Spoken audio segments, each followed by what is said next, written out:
La muerte es una de las realidades más inevitables y al mismo tiempo más incomprendidas por la humanidad. Desde el inicio de los tiempos, el ser humano ha tratado de entender qué hay más allá de este punto final de la vida terrenal. La incertidumbre y el temor han dado lugar a numerosas teorías, religiones y filosofías que intentan responder a la gran pregunta: ¿la muerte es el fin o solo el comienzo de algo más grande? La Biblia, el libro más influyente en la historia de la humanidad, nos ofrece respuestas contundentes y profundas acerca del destino del ser humano después de la muerte. Pero lo que encontramos allí no siempre es lo que la mayoría de las personas cree o espera. La clave está en comprender que la muerte, según las Escrituras, no es el final de la existencia, sino un portal hacia una nueva realidad. A lo largo de la historia, las diferentes culturas han creado imágenes de la vida después de la muerte. Cielos paradisíacos, infiernos ardientes, reencarnaciones y mundos intermedios. Sin embargo, ¿qué dice realmente la palabra de Dios sobre este misterio que nos envuelve? ¿Es la muerte un simple estado de descanso o hay una conciencia inmediata tras ella? Este tema no solo despierta curiosidad, sino que también tiene profundas implicaciones espirituales y emocionales. Conocer la verdad bíblica sobre la muerte puede cambiar por completo nuestra perspectiva de la vida y ayudarnos a vivir con propósito y esperanza, sabiendo que el final no es más que el comienzo de la eternidad. Uno de los debates más antiguos y significativos dentro del cristianismo gira en torno al estado de los muertos. ¿Están conscientes en otra dimensión o duermen en espera de un futuro juicio? Esta pregunta ha generado múltiples interpretaciones a lo largo de los siglos, y las respuestas que encontramos en la Biblia pueden parecer a primera vista contradictorias. Por un lado, existen pasajes que sugieren que los muertos están en un estado de inconsciencia, como en Eclesiastés 9:5, donde se afirma que los muertos nada saben. Esta visión, conocida como el sueño del alma, sugiere que el ser humano entra en un estado de descanso hasta la resurrección final. Para muchos, esta idea es reconfortante, pues implica que la muerte es un periodo de paz y ausencia de sufrimiento. Sin embargo, hay otras partes de la Escritura que ofrecen una perspectiva diferente. Por ejemplo, en Lucas 16, 19 a 31, Jesús relata la parábola del rico y Lázaro, donde ambos personajes experimentan inmediatamente después de morir un estado consciente, uno de sufrimiento y el otro de consuelo. Este relato sugiere que existe una continuidad de la conciencia tras la muerte, lo que ha llevado a muchos teólogos a defender la existencia de una vida inmediata después del fallecimiento. Entonces, ¿cuál es la verdad? La respuesta puede estar en la comprensión de que la Biblia utiliza distintos lenguajes y contextos para referirse al mismo evento. El sueño mencionado podría ser una descripción del estado físico del cuerpo, mientras que la conciencia después de la muerte podría referirse al estado del alma, marcando una diferencia crucial en la comprensión de este tema. Si algo queda claro al estudiar la Biblia, es que la muerte no es una conclusión definitiva, sino una transición. Este concepto, aunque desafiante, es fundamental para entender la cosmovisión cristiana. La muerte es descrita como una puerta que nos lleva de la existencia terrenal a una realidad espiritual mucho más vasta. El apóstol Pablo, en 2 Corintios 5:8, expresa una de las afirmaciones más esperanzadoras. Preferimos estar ausentes del cuerpo y habitar con el Señor. Esta frase revela una verdad profunda. Para aquellos que han puesto su fe en Cristo, la muerte no es una tragedia, sino el comienzo de una comunión eterna con Dios. Este pensamiento no solo brinda consuelo, sino que también nos invita a reflexionar sobre cómo vivimos cada día. Si entendemos que nuestra vida no termina con la muerte, entonces nuestras acciones y decisiones adquieren un peso eterno. No vivimos solo para el presente, sino para lo que vendrá después. Este entendimiento debería motivarnos a buscar el propósito de Dios en nuestra vida y a prepararnos para el destino que nos espera más allá de este mundo. La gran pregunta que surge entonces es, ¿estamos preparados para esa transición? La Biblia nos presenta una verdad desafiante. Lo que hacemos aquí define dónde estaremos después de la muerte. Este conocimiento debería inspirarnos a vivir de manera intencional, con la mirada puesta no solo en lo temporal, sino en lo eterno. Pero antes, comparte este video con alguien a quien aprecias. Nuestra misión más grande en la tierra es difundir la palabra del Señor. ¿Sabías que muchas personas carecen de conocimientos por falta de contenido adecuado? Envíalo a ese grupo de WhatsApp o públicalo en Facebook. Estoy seguro de que no te arrepentirás. Y si te gustan videos como este, comenta abajo, quiero más. Así sabré si realmente lo disfrutas y definitivamente traeré contenido nuevo similar. Volviendo al tema principal. En este mundo actual, vemos cada vez más personas yendo en contra de los principios tradicionales y parece que lo inmoral está cada vez más presente. Es común sentirse desorientado y sin rumbo. Sin embargo, aún existe un camino para recuperar la verdadera esencia y restablecer los principios éticos en nuestra rutina diaria. Si te sientes perdido en medio de la confusión y deseas más claridad, tenemos algo especial para ti, un recurso creado especialmente para ayudarte a comprender el significado de estos desafíos actuales y enfrentarlos con sabiduría y valentía. Este es el verdadero valor de Caminos de la Revelación, descifrando la Biblia por completo, un camino hacia la claridad y la serenidad a través de sus enseñanzas. Lo mejor de todo es que está disponible ahora, como un regalo, en el primer comentario fijado. No pierdas esta oportunidad de transformar tu vida y descubrir el propósito genuino de estos desafíos. Ahora volvamos al tema principal del vídeo. La afirmación de Pablo en 2 Corintios 5:8, preferimos estar ausentes del cuerpo y habitar con el Señor, ha sido motivo de múltiples interpretaciones a lo largo de la historia. Esta frase sugiere una separación entre el cuerpo y el alma, un concepto central en la teología cristiana sobre la muerte. Cuando una persona muere, su cuerpo queda en la tierra, pero su alma entra en una nueva dimensión.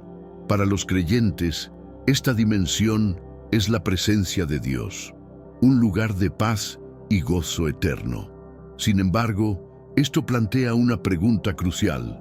¿Sucede esta transición de manera inmediata o hay un periodo de espera?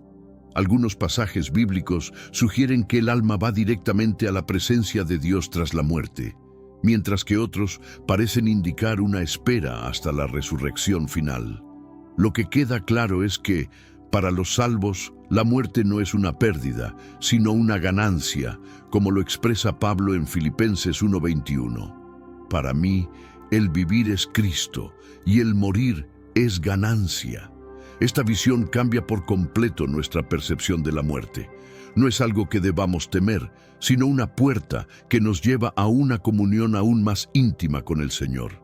Para quienes creen en Jesús, la muerte deja de ser el fin y se convierte en el principio de una nueva y gloriosa existencia.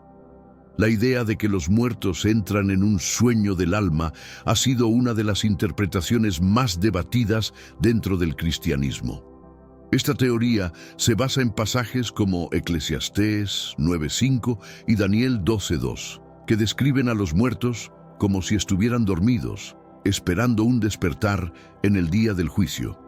Esta creencia, presente en algunas tradiciones cristianas, plantea que los muertos no tienen conciencia hasta el momento de la resurrección.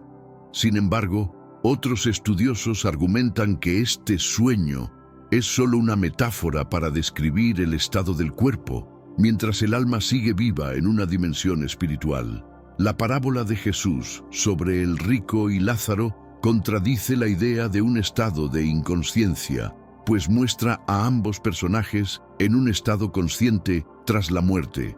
Esto sugiere que, aunque el cuerpo físico permanezca en reposo, el alma continúa existiendo y experimentando una realidad espiritual.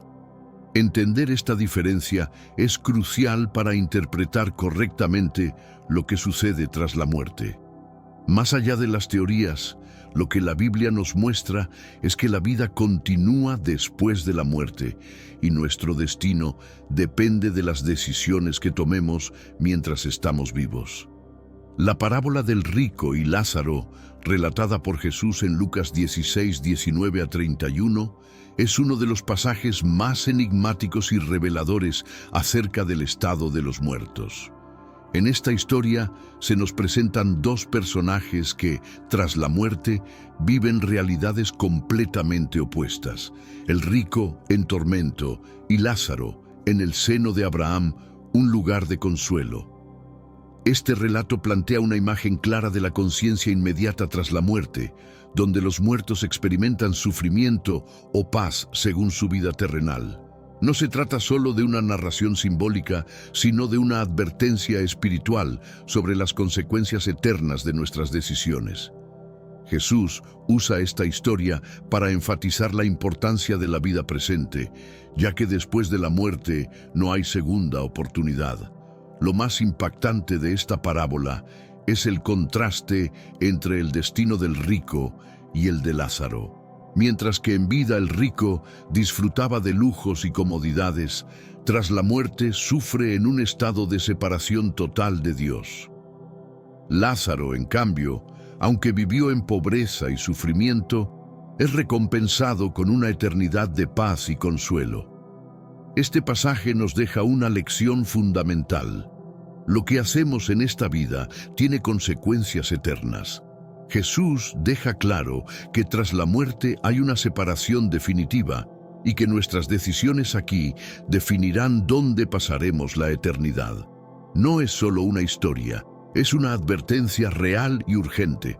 El juicio eterno es una de las verdades más solemnes que encontramos en la Biblia. En Hebreos 9:27 se nos dice que está establecido para los hombres que mueran una sola vez, y después de esto, el juicio. Esta declaración nos recuerda que la vida que vivimos aquí no es solo temporal, sino que tendrá repercusiones eternas. Este juicio no será arbitrario. Dios juzgará a cada persona según sus obras y sobre todo según su relación con Cristo. Apocalipsis 20:11 a 15 describen el gran juicio del trono blanco, donde los muertos, grandes y pequeños, serán juzgados de acuerdo con lo que está escrito en los libros. Aquellos cuyos nombres no estén en el libro de la vida serán lanzados al lago de fuego, que es la segunda muerte. La separación definitiva de Dios es el destino más temido para aquellos que rechazan la oferta de salvación. Este estado de separación eterna se describe en términos de sufrimiento y tormento, pero lo más trágico es la ausencia de la presencia de Dios. No habrá esperanza, consuelo, ni segunda oportunidad después de este juicio. Sin embargo, para los que han creído en Cristo, este juicio no será motivo de temor, sino de recompensa. La Biblia nos asegura que aquellos que han aceptado a Jesús como su Salvador no serán condenados, sino que recibirán la vida eterna. Esta es la mayor esperanza del Evangelio, que en Cristo tenemos la certeza de un destino glorioso. La afirmación de Hebreos 9:27 es clara y contundente. Está determinado que los hombres mueran una sola vez y después de esto enfrenten el juicio. Este pasaje nos confronta con la realidad de que la muerte no es el fin, sino el inicio de un proceso en el que cada persona dará cuenta de su vida ante Dios. A lo largo de la historia, muchas creencias han sostenido la idea de segundas oportunidades después de la muerte o la posibilidad de reencarnación. Sin embargo, la Biblia descarta estas teorías y deja claro que la vida es única y nuestras decisiones aquí definirán nuestro destino eterno. No hay una segunda vida para corregir errores, ni un estado intermedio para expiar pecados. Este juicio es justo y necesario, porque Dios es santo y no puede ignorar el pecado. Sin embargo, también es una oportunidad de redención, porque Dios, en su amor, nos ofrece la salvación a través de Jesús. Romanos 8. 1 nos asegura que no hay condenación para los que están en Cristo Jesús, lo que significa que, aunque todos seremos juzgados, los que creen en Cristo no serán condenados. Por lo tanto, Hebreos 9:27 no solo es una advertencia, sino también un llamado a la reflexión. Nos recuerda que cada día es una oportunidad para acercarnos a Dios, arrepentirnos de nuestros pecados y vivir de acuerdo con su propósito, sabiendo que el juicio será el inicio de una eternidad junto a Él o separados de Él. Para los que han puesto su fe en Jesús, la muerte no es una tragedia, sino una transición gloriosa hacia una comunión eterna con Dios. La Biblia nos ofrece innumerables promesas que aseguran un destino de paz, gozo y vida eterna para los que creen en Cristo. Una de las más consoladoras se encuentra en Juan 14:2-3, donde Jesús dice: «Voy a prepararles un lugar, para que donde yo estoy, ustedes también estén». Esta promesa nos revela que tras la muerte, los creyentes estarán en la presencia de Cristo, disfrutando de una relación perfecta con Él. No habrá más sufrimiento, dolor ni muerte, sino una vida plena en la presencia de Dios. Apocalipsis 21:4 lo describe de manera emotiva. Enjugará toda lágrima de sus ojos, y ya no habrá muerte, ni habrá más llanto, ni clamor, ni dolor. La promesa de habitar con Cristo también nos desafía a vivir con esperanza y propósito. Si sabemos que nuestro destino es estar con el Señor, entonces nuestras prioridades aquí deben reflejar esa realidad eterna. No vivimos solo para lo temporal, sino para lo eterno. Este pensamiento debería darnos paz frente a la incertidumbre de la muerte y al sufrimiento presente. Sabemos que lo mejor está por venir y que la vida con Cristo trasciende los límites de este mundo. Esta es la esperanza que sostiene a los creyentes en medio de las pruebas y dificultades de la vida. La parábola del rico y Lázaro no solo nos ofrece una visión de la conciencia después de la muerte, sino que también nos confronta con la realidad del sufrimiento eterno. En esta historia, el rico experimenta tormento tras su muerte, mientras que Lázaro es consolado en el seno de Abraham.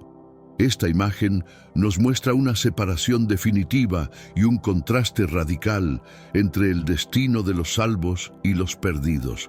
El sufrimiento del rico no es solo físico, sino también espiritual.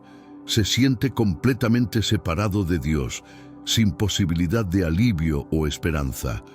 Pide una sola gota de agua para refrescar su lengua, lo que simboliza la desesperación total de su estado. Esta descripción es una advertencia poderosa sobre las consecuencias de rechazar a Dios en esta vida.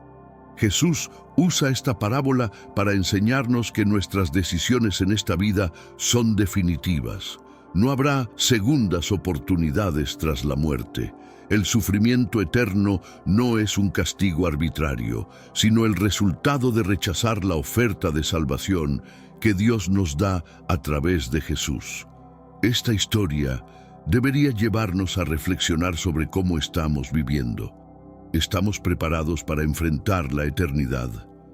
La decisión de aceptar o rechazar a Dios no puede posponerse, porque define no solo nuestro presente, sino también nuestro destino eterno.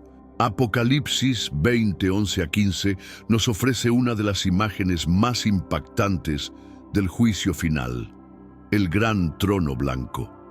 En esta escena, todos los muertos, grandes y pequeños, comparecen ante Dios para ser juzgados según sus obras.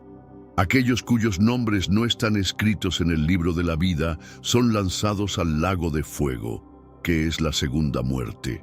Este juicio final marca el destino definitivo de la humanidad. No habrá más oportunidades ni segundas chances. Los que han creído en Cristo recibirán la vida eterna, mientras que los que lo han rechazado enfrentarán una separación eterna de Dios. Esta escena es una advertencia solemne, pero también una invitación a buscar a Dios mientras aún hay tiempo. La imagen del gran trono blanco nos muestra la santidad y la justicia de Dios. Él no puede ignorar el pecado ni pasar por alto la desobediencia, pero en su amor nos ofrece un camino de salvación. Aquellos que aceptan a Jesús como su Salvador tienen la garantía de que su nombre está escrito en el libro de la vida y que no serán condenados. Esta visión del juicio final debería motivarnos a vivir con un sentido de urgencia y responsabilidad. No sabemos cuándo será nuestro último día, pero sí sabemos que nuestras decisiones aquí tendrán un impacto eterno. Por eso, hoy es el día para reconciliarnos con Dios y asegurar nuestro destino eterno en su presencia. La Biblia parece presentar dos perspectivas sobre el estado de los muertos. Una que sugiere inconsciencia y otra que implica una conciencia inmediata. Esta aparente contradicción ha llevado a muchas personas a preguntarse cómo reconciliar ambos puntos de vista. Sin embargo, la clave para entender esta dualidad radica en el contexto y el lenguaje utilizado en las Escrituras. El sueño de los muertos mencionado en Eclesiastés y Daniel se refiere al estado físico del cuerpo. Cuando una persona muere, su cuerpo descansa en la tierra, como si estuviera dormido. Pero esto no implica que su alma esté inconsciente. Por el contrario, pasajes como Lucas 16 y Filipenses 1:23 nos muestran que el alma sigue viva y consciente en una dimensión espiritual. Sé que a veces en nuestras vidas tenemos más preguntas que respuestas. Si te sientes perdido y buscas claridad, tenemos algo para ti. Caminos de la Revelación. Descifrando la Biblia por completo. Un libro lleno de enseñanzas y respuestas, disponible ahora como un regalo en el primer comentario. No te pierdas la oportunidad de transformar tu vida y entender el verdadero propósito de estos desafíos. Es importante comprender que la Biblia no siempre habla de manera literal. Muchas veces utiliza metáforas y figuras de lenguaje para describir realidades espirituales que van más allá de nuestra comprensión humana. La muerte, descrita como un sueño, no contradice la idea de la conciencia del alma, sino que enfatiza el reposo del cuerpo hasta el día de la resurrección. Reconciliar estas perspectivas nos ayuda a tener una visión más completa de lo que sucede tras la muerte. Entender que el cuerpo descansa mientras el alma permanece consciente nos da esperanza y nos recuerda que la muerte no es el fin, sino el inicio de una nueva realidad con Dios. Para comprender lo que realmente sucede tras la muerte, es fundamental entender la separación entre el cuerpo y el alma, un concepto clave en la teología cristiana. Según la Biblia, el ser humano está compuesto por cuerpo, alma y espíritu. Cuando una persona muere, su cuerpo físico regresa al polvo, pero su alma y su espíritu continúan existiendo en una dimensión espiritual. Esta separación es lo que explica por qué los muertos pueden estar conscientes tras la muerte, mientras sus cuerpos permanecen en la tierra. En 2 Corintios 5, 1-8, Pablo habla de nuestro cuerpo como una tienda terrenal que será destruida, pero que tenemos una morada eterna preparada por Dios. Esto refuerza la idea de que, aunque el cuerpo muera, el alma sigue viva y consciente. La muerte, entonces, no es el fin de la existencia, sino una transición hacia una nueva etapa. Para los que han puesto su fe en Cristo, esta etapa es una vida en la presencia de Dios. Para los que han rechazado a Dios, es un estado de separación eterna. La diferencia entre estos destinos depende de nuestras decisiones aquí y ahora. Entender esta separación nos da una nueva perspectiva sobre la vida y la muerte. No somos solo cuerpos físicos, somos seres eternos, y lo que hacemos en esta vida determina dónde estaremos después de la muerte. Esta verdad debería impulsarnos a vivir con propósito, sabiendo que nuestras decisiones tienen un impacto eterno. Una de las preguntas más comunes sobre la muerte es: ¿a dónde vamos inmediatamente después de morir? ¿Al cielo, al infierno o a un lugar intermedio de espera? La Biblia nos da indicios claros de que el destino inmediato de los muertos depende de su relación con Dios. Para los creyentes, la promesa es clara: estar con el Señor. En Filipenses 1:23, Pablo expresa su deseo de partir y estar con Cristo, lo que indica que no hay un periodo de espera, sino una transición inmediata a la presencia de Dios. Esto es confirmado por las palabras de Jesús al ladrón en la cruz: hoy estarás conmigo en el paraíso. Lucas 23:43. Por otro lado, para quienes rechazan a Dios, la Biblia describe un estado de separación y sufrimiento. La parábola del rico y Lázaro es un ejemplo contundente de esto. No hay una segunda oportunidad tras la muerte. El destino está definido por las decisiones que tomamos en vida. La idea de un estado intermedio de espera, conocido como limbo o purgatorio en algunas tradiciones, no tiene un fundamento claro en las Escrituras. La Biblia habla de una separación inmediata entre los salvos y los perdidos, lo que nos recuerda la urgencia de vivir en obediencia a Dios y aceptar su gracia mientras tenemos tiempo.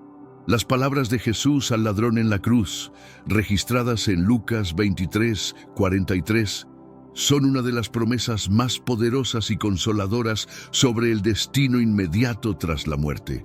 Al decir: hoy estarás conmigo en el paraíso, Jesús deja claro que no hay un periodo de espera prolongado, sino una entrada inmediata a la presencia de Dios para aquellos que creen en Él. Esta promesa es significativa por varias razones. En primer lugar, muestra la gracia y el perdón de Dios. El ladrón no tuvo tiempo de hacer buenas obras ni de cambiar su vida, pero su fe en Jesús le aseguró un lugar en el paraíso. Esto nos recuerda que la salvación no depende de nuestras obras, sino de nuestra fe en Cristo. En segundo lugar, estas palabras revelan que el paraíso es una realidad inmediata tras la muerte. No es un concepto abstracto ni algo que sucederá en un futuro distante, sino un lugar donde los creyentes estarán con Dios en cuanto dejen este mundo. Finalmente, esta promesa nos da esperanza y nos consuela frente a la muerte. Saber que, al morir, estaremos inmediatamente con el Señor nos libera del temor y nos anima a vivir con fe y confianza en la promesa de la vida eterna. La Biblia es clara al enseñarnos que hay solo dos caminos posibles para el ser humano: el camino de la vida eterna y el camino de la separación eterna de Dios. En Mateo 7:13-14, Jesús nos advierte: entren por la puerta estrecha, porque ancha es la puerta y espacioso el camino que lleva a la perdición, y muchos son los que entran por ella. Este pasaje nos recuerda que la decisión de seguir a Dios no es la más popular ni la más fácil, pero sí es la única que conduce a la vida eterna. La puerta estrecha representa la vida de fe y obediencia a Dios, mientras que la puerta ancha simboliza el camino de la comodidad, el egoísmo y el rechazo a la voluntad divina. Lo más importante de este mensaje es que cada persona debe tomar una decisión. No podemos permanecer neutrales ante esta verdad. Ignorarla ya es, en sí mismo, una elección, y esa elección tendrá consecuencias eternas. Por eso, Jesús nos llama a tomar el camino correcto, aunque sea más difícil. La vida eterna es el destino de aquellos que deciden seguirlo, y esa decisión debe tomarse aquí y ahora. No hay tiempo que perder, porque el día de nuestra partida puede llegar en cualquier momento. En Mateo 6, 19 a 21, Jesús nos enseña: no acumulen para ustedes tesoros en la tierra, donde la polilla y el óxido destruyen y donde los ladrones minan y hurtan. Más bien, acumulen para ustedes tesoros en el cielo. Esta enseñanza nos invita a reflexionar sobre lo que realmente importa en la vida. Muchas personas viven acumulando riquezas, persiguiendo éxitos terrenales y preocupándose solo por lo material. Sin embargo, la Biblia nos recuerda que todo lo que tenemos aquí es temporal. La vida es como un vapor que aparece por un momento y luego desaparece, como dice Santiago 4:14. Los tesoros en el cielo representan las obras que hacemos en obediencia a Dios, el amor que mostramos a los demás y el testimonio que dejamos como seguidores de Cristo. Estas son las cosas que permanecerán, incluso después de que dejemos este mundo. Vivir acumulando tesoros en el cielo es vivir con propósito y eternidad en mente. Nos invita a invertir nuestro tiempo, talentos y recursos en aquello que tiene un valor eterno, sabiendo que un día estaremos frente a Dios y recibiremos la recompensa por nuestras obras. La resurrección es el corazón del mensaje cristiano. La Biblia nos enseña que la muerte no es el fin, sino el comienzo de una nueva vida. En 1 Corintios 15:52, Pablo nos dice: en un momento, en un abrir y cerrar de ojos, a la final trompeta, los muertos serán resucitados incorruptibles y nosotros seremos transformados. Esta promesa de resurrección no es solo un consuelo, sino una certeza que nos llena de esperanza. Así como Cristo resucitó de entre los muertos, los que creen en Él también resucitarán para vida eterna. Este es el gran triunfo sobre la muerte que nos ofrece el Evangelio. La resurrección gloriosa significa que recibiremos cuerpos incorruptibles, libres de dolor, enfermedad y sufrimiento. Será el inicio de una eternidad perfecta en la presencia de Dios, donde ya no habrá más llanto ni tristeza, como lo describe Apocalipsis 21:4. Esta promesa debería motivarnos a vivir con fe y esperanza, sabiendo que lo que nos espera tras la muerte es infinitamente mejor que cualquier cosa que podamos experimentar aquí. La resurrección es la garantía de que la vida eterna es real y de que Dios cumplirá su plan perfecto para nosotros. La Biblia nos habla de un día futuro y glorioso, cuando Jesús volverá a la tierra para reunir a su pueblo y establecer su reino eterno. En 1 Tesalonicenses 4:16 a 17, Pablo describe este evento de manera impactante, porque el Señor mismo descenderá del cielo con un grito de mando, con voz de arcángel y con trompeta de Dios, y los muertos en Cristo resucitarán primero. Este día marcará el fin de la historia tal como la conocemos y el inicio de una nueva era. Los que han muerto en Cristo resucitarán para vida eterna, y los que estén vivos en ese momento serán transformados para encontrarse con el Señor en el aire. Será un momento de gloria y victoria, donde la muerte será derrotada para siempre.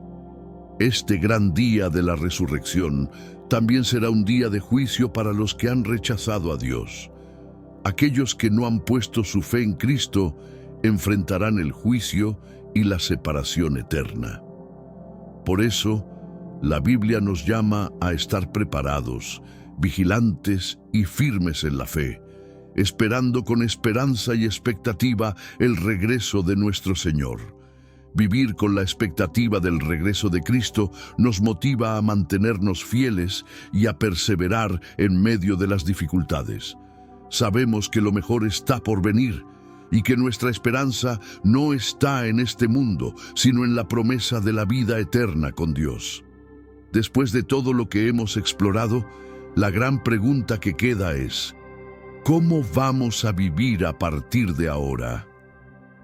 La Biblia nos llama a vivir con propósito, conscientes de que cada decisión y acción tiene un impacto eterno.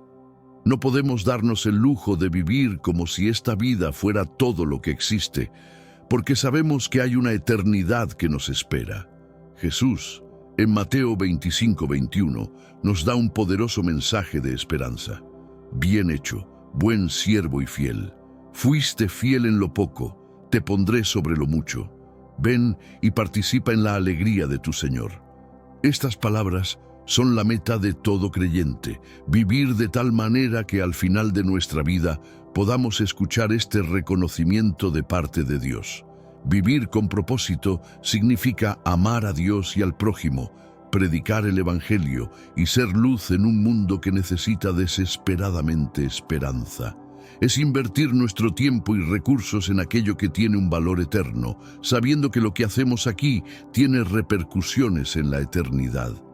Este es el llamado final. Vivir no solo para el presente, sino para la eternidad. Aceptar a Cristo, caminar en obediencia y esperar con gozo el día en que estaremos cara a cara con nuestro Creador, disfrutando de una comunión perfecta con Él para siempre. Al explorar la Biblia, uno puede toparse con dos representaciones bastante contrastantes de Dios. Por una parte, existe la imagen de un ser compasivo y misericordioso, quien perdona los pecados, ama a sus criaturas y ofrece esperanza de salvación eterna. En contraste, también se presenta una faceta más severa, caracterizada por mandatos de guerra, devastaciones y castigos severos.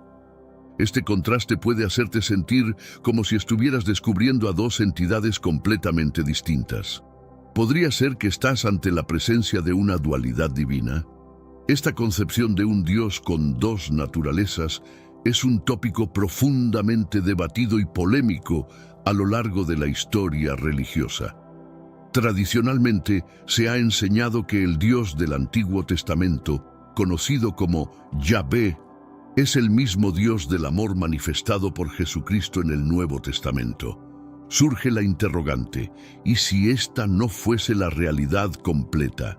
¿Y si el Dios adorado en la antigua Israel no representaba una entidad de bien absoluto, sino que era la fusión de dos seres distintos a lo largo del tiempo? Examinemos más de cerca a Yahvé, un nombre omnipresente en el Antiguo Testamento. Este es el Dios que destruyó naciones, envió plagas, dictó ejecuciones y redujo ciudades a cenizas. Este no es el amable y paternal Dios que solemos escuchar en los sermones dominicales. Yahvé se presentaba como un ser temible, destinado a ser adorado más por miedo que por amor. Desobedecer a Yahvé implicaba enfrentarse a la ruina total. La divergencia se hace aún más evidente al considerar la descripción de Dios en el Nuevo Testamento. Jesús enseña acerca de un Dios de amor y perdón, una narrativa diametralmente opuesta a la de Yahvé. Algunas corrientes antiguas del cristianismo, como el gnosticismo, también reconocieron estas discrepancias. Los gnósticos consideraban a Yahvé no como el verdadero Dios, sino como un ser inferior, un impostor que pretendía ocupar el lugar del verdadero soberano divino. En su visión, Yahvé era un Dios falaz que mantenía a la humanidad sumida en la ignorancia y el temor. Según los textos gnósticos, como el Evangelio de Tomás y el libro secreto de Juan, Yahvé es descrito como el demiurgo, un ser inferior cuya creación del mundo material buscaba aprisionar las almas en lo físico. Los gnósticos creían que el verdadero Dios estaba más allá del alcance de Yahvé, oculto e inescrutable, y que la verdadera misión de la humanidad era liberarse del yugo de Yahvé para alcanzar un conocimiento superior. Pero, ¿por qué esta interpretación no es ampliamente conocida? A lo largo de los siglos, la Iglesia optó por amalgamar estas dos figuras divinas en una sola, combinando al severo Dios del juicio y la destrucción con el benevolente Dios del Nuevo Testamento. Esta fusión y reinterpretación de las imágenes de Dios reflejan cómo las doctrinas y enseñanzas religiosas han evolucionado, influenciadas tanto por motivaciones espirituales como por necesidades sociopolíticas a lo largo de la historia. Para mantener su influencia y control sobre las convicciones del pueblo, durante siglos, aquellos que cuestionaban este relato eran etiquetados como herejes y silenciados. Así que, cuando consideras descripciones de Yahvé como benévolo y misericordioso, es válido preguntarte cómo el mismo Dios que promueve el amor también puede ordenar el exterminio. Es posible que nos hayan transmitido una versión simplificada de la historia, mientras que la verdad sobre la naturaleza de Dios se ha mantenido intencionalmente velada. Si consideramos que Yahvé fue solo uno de varios dioses en la antigüedad, ¿qué implica esto para el concepto de monoteísmo? ¿Realmente creían los antiguos en un solo Dios o existían múltiples deidades, siendo Yahvé solo el que prevaleció en la narrativa? ¿Te has cuestionado alguna vez por qué ciertos textos se incluyeron en la Biblia y otros no? Por ejemplo, ¿por qué algunos textos gnósticos son venerados como sagrados, mientras que otros son denigrados como heréticos? La respuesta a esto no tiene que ver con la intervención divina, sino con la política, simple y llanamente. Este debate nos lleva a un punto crucial en la historia, el Concilio de Nicea. En el año 325 d.C., el emperador Constantino enfrentaba la desintegración de su imperio y necesitaba una forma de consolidar a su pueblo bajo una misma creencia.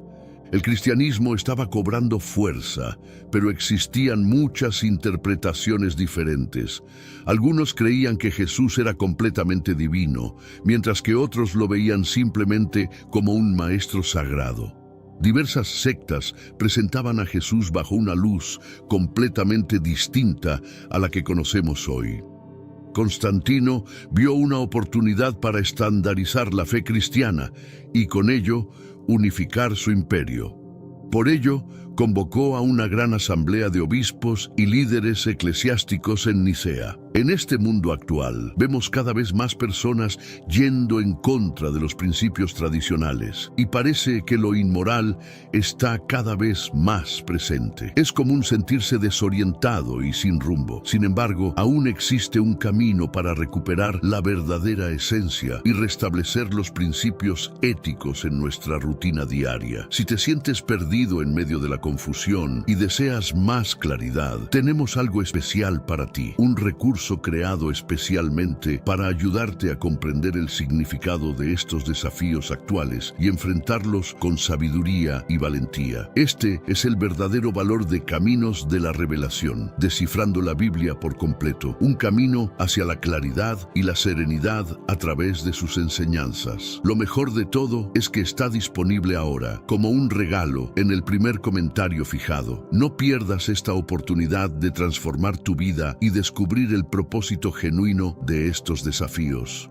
Ahora volvamos al tema principal del vídeo. Pero este encuentro no era una cumbre espiritual, era una maniobra política. A Constantino no le preocupaba la teología, su interés era el poder. El Concilio de Nicea no buscaba descubrir la verdadera palabra de Dios. Se trataba de establecer un relato que beneficiara los intereses del Imperio Romano. Vamos a explorar lo que realmente ocurrió tras las puertas cerradas de aquel concilio. Los obispos más influyentes se reunieron con una misión específica: decidir qué textos incluir y cuáles excluir. De hecho, existían muchos más textos y escrituras sobre Jesús que los que encontramos en el Nuevo Testamento hoy. ¿Has oído hablar del Evangelio de Tomás? Es un texto fascinante que presenta a Jesús más como un maestro místico, instando a la gente a buscar el conocimiento y la iluminación por sí mismos. Pero, ¿adivina qué? No fue incluido. Tampoco lo fue el Evangelio de María Magdalena, que la presenta como uno de los discípulos más cercanos y significativos de Jesús. ¿Por qué fueron excluidos?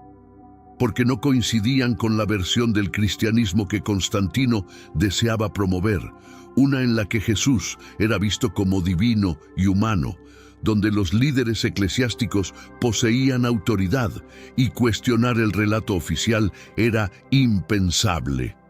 Abordemos la realidad. El Concilio de Nicea sentó las bases de lo que hoy conocemos como cristianismo ortodoxo.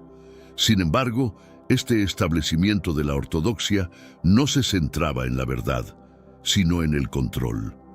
Pero antes, comparte este video con alguien a quien aprecias. Nuestra misión más grande en la tierra es difundir la palabra del Señor.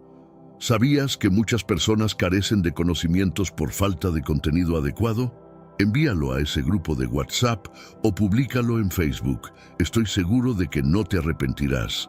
Y si te gustan videos como este, comenta abajo, quiero más.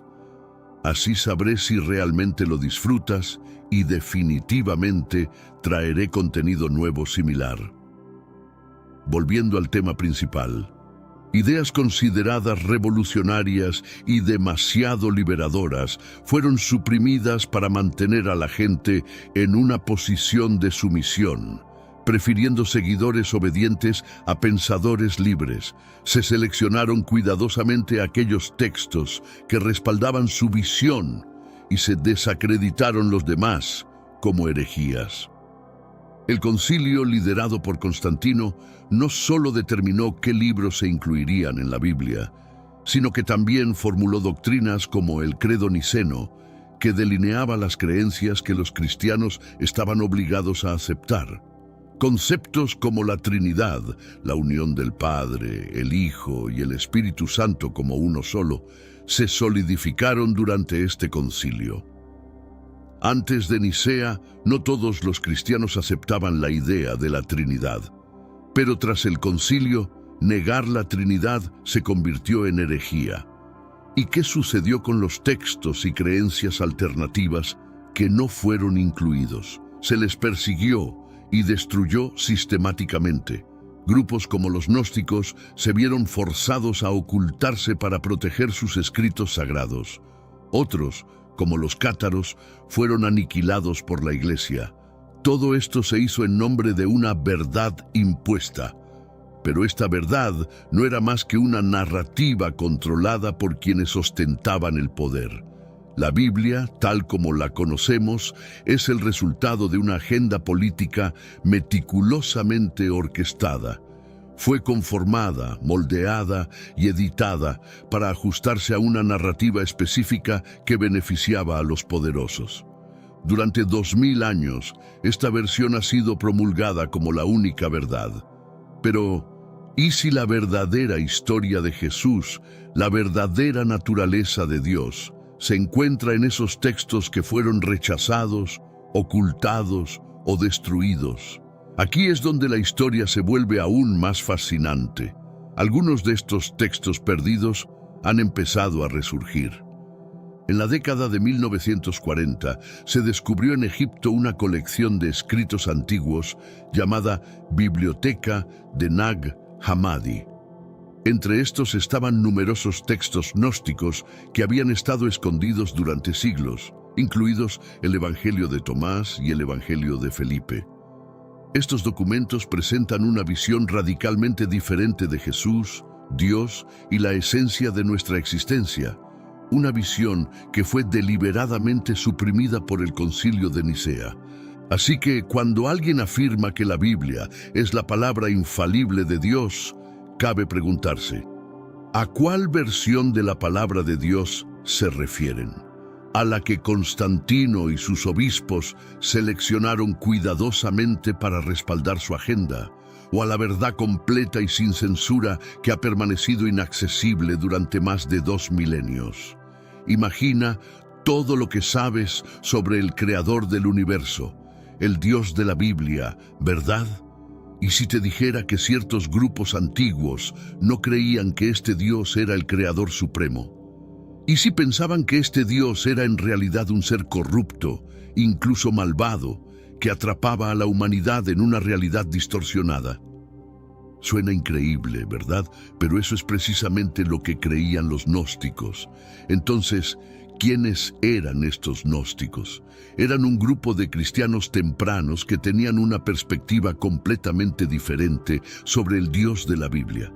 Mientras que la cristiandad enseñaba que Yahvé, el Dios del Antiguo Testamento, era el único creador verdadero, los gnósticos decían: espera, no tan rápido. No consideraban a Yahvé como el Dios supremo. En lugar de ser un Dios benévolo, Yahvé era considerado por los gnósticos como un demiurgo, una entidad inferior y malévola que había creado el mundo material, aprisionando a la humanidad en él. Para los gnósticos, el verdadero Dios supremo, la auténtica fuente de todo bien y luz, estaba mucho más allá del alcance de Yahvé. Este Dios verdadero permanecía oculto, incomprensible y distante del mundo físico en el que residimos. Los gnósticos enseñaban que el mundo material, con todo su sufrimiento, dolor y corrupción, había sido engendrado por el demiurgo y que nunca debió haber sido creado. De hecho, consideraban al demiurgo como un carcelero y al mundo material como una prisión para nuestras almas. Reflexiona sobre esto un momento. El Dios que muchas personas veneran no es el Dios definitivo. Según la Gnosis, el mundo en que vivimos no es más que una realidad falsa, una prisión diseñada por un ser corrupto. Lo peor es que el demiurgo ha engañado a la humanidad para que lo adore como si fuera el verdadero Dios, ocultando la existencia de la verdadera fuente divina. ¿Cómo llegó a ser esto? ¿Cómo se transformó el demiurgo en esta entidad? Los gnósticos narraban una historia intrigante al respecto. Según ellos, el demiurgo emergió de una entidad llamada Sofía, quien simboliza la sabiduría divina. Sofía deseaba crear algo por sí misma, sin el permiso del verdadero Dios, y en su intento engendró accidentalmente a este ser maligno, el demiurgo. Sofía, embarazada y temerosa de su creación, expulsó al demiurgo al mundo material, donde éste comenzó a creerse el único Dios existente. Totalmente ajeno a su condición inferior, el demiurgo se autoproclamó rey del universo y ordenó la creación de la humanidad. Los gnósticos interpretaron esta historia como una metáfora de la condición humana. Creían que nuestras almas provenían del verdadero Dios, pero habíamos sido atrapados en este mundo material forjado por el demiurgo. La verdadera misión de la vida humana, según esta visión, era liberarse de la ilusión del mundo material y reconectarse con la divinidad suprema. Pero el demiurgo tenía otros planes. Deseaba mantener a la humanidad sumida en la ignorancia, por lo cual se erigieron estructuras como las religiones organizadas para vincular a las personas a él, en lugar de permitirles buscar al verdadero Dios. ¿Observas cómo esta interpretación subvierte completamente la narrativa bíblica tradicional? Los gnósticos no solo criticaban a Yahweh, afirmaban que el mundo material era un error, una creación errónea de un ser que se creía Dios, pero no lo era realmente. Según esta perspectiva, Jesús no llegó para morir por nuestros pecados, sino para liberarnos de un engaño profundo.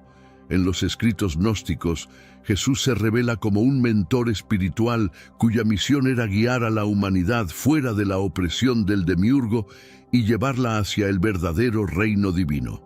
Un ejemplo de esto es el Evangelio de Judas, un manuscrito gnóstico redescubierto en la década de 1970. En este texto, Jesús se ríe de sus discípulos por adorar a un Dios equivocado. Le confía a Judas, señalándolo como el único que verdaderamente comprende su propósito, ya que Judas lo ayudaría a escapar de las ataduras del mundo material.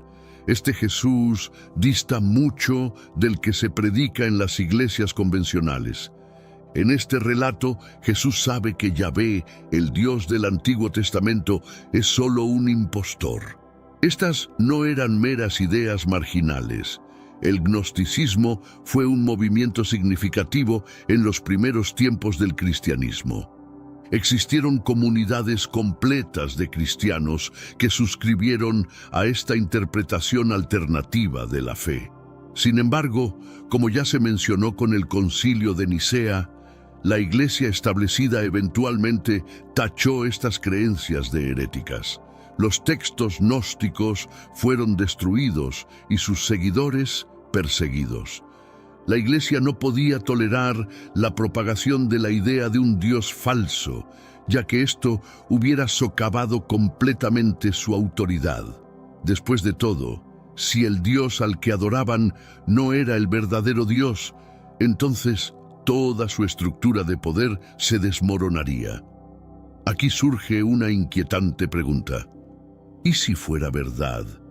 ¿Y si el Dios de la Biblia es en realidad el demiurgo y la humanidad ha estado venerando a un Dios falso durante milenios?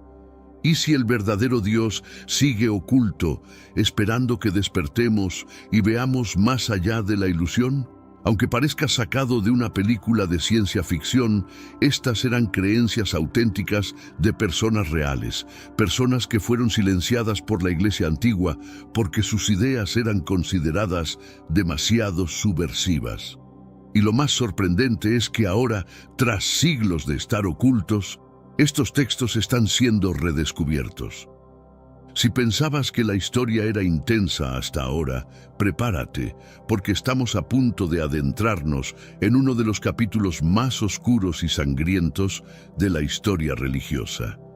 Manipular textos o cambiar creencias para adaptarlas a un relato conveniente es una cosa, pero ¿qué sucede cuando la gente empieza a cuestionar? Cuando desafían la versión oficial.